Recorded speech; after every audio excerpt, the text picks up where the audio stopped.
जसीपुर उत्तर वन्यजंतु वनखंड शिमिलीपाल शिमिलीपाल सुरक्षा सचेतनता अभियान शुभारंभ नवेम्बर मास 18 तारिखରୁ 23 तारिख पर्यंत उत्तर वन्यप्राणी शिमिलीपाल वनखंड पक्षरु शिमिलीपाल सुरक्षा सचेतनता अभियान शुभारंभ होईछि।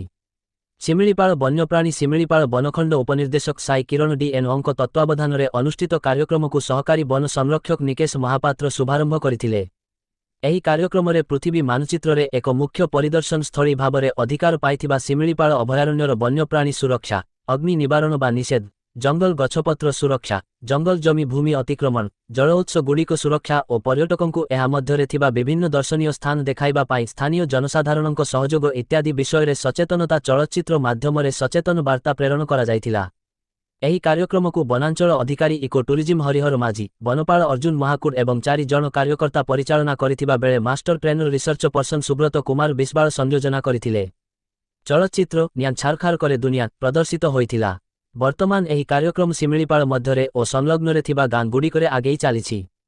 एही कार्यक्रम गां गुड़िकर युवपीढ़ी, स्वयं सहायक दल और बुद्धिजीवी मानक द्वारा आदृत और आकृष्ट लाभ करिछि।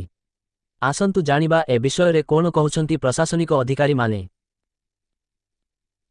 मयूरभंज जिला जसीपुररू बी दिव्येन्दु शेखर अंक रिपोर्ट।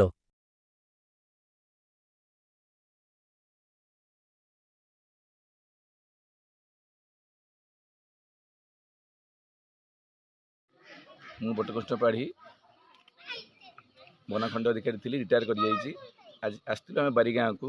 आज आम बारीगाँ रे गोटे सचेतनता कार्यक्रम कलु। जंगल निआं केमती न लगे, जंगल निआं लगे कौन क्षति होची, जंगल शिकार कले केमती असुविधा होची एवं कौन तार फलाफल भोगुंट लोक केमती दंड भोगुंट, जेल भोगुंट, ताकू एलसीडी माध्यम देखागला केमती लोक मैंने से पाइपर लाभ पाइपर जंगल सुरक्षा कले एवं जंगल को निआं देव रक्षा कले से विषय आज आम आलोचना कलु, एलसीडी माध्यम देखलु। मो श्री हरिहर माझी, इको टूरिज्म भारत प्राप्त वनांचल अधिकारी। आमर जो शिमिलीपाल उत्तर वनखंड माध्यम जो इको टूरिज्म कम्प्लेक्स मान रही विभिन्न प्रकार देश विदेश बहुत लोग पर्यटक आसुँच।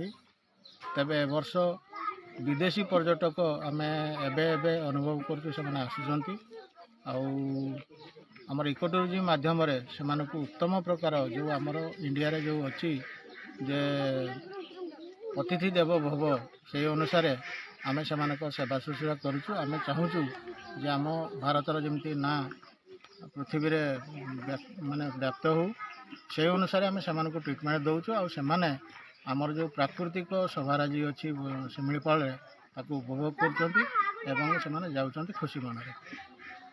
राजेश कुमार नायक, एठिकार गुड़गुड़िया वनांचल अधिकारी। मु आजिकार जो मीटिंग है तार मुख्य आमर थिला इम्पोर्टेंट जो टॉपिक थिला सेगुड़ा हूँ आमर जंगल जमी जो अधिकार कर गाँ लोक मैंने सेगुड़ा केमती आम ठीक भाव में कैप्चर करवा। नेक्स्ट हूँ आम शिकार को केमती रोकी पारिबा।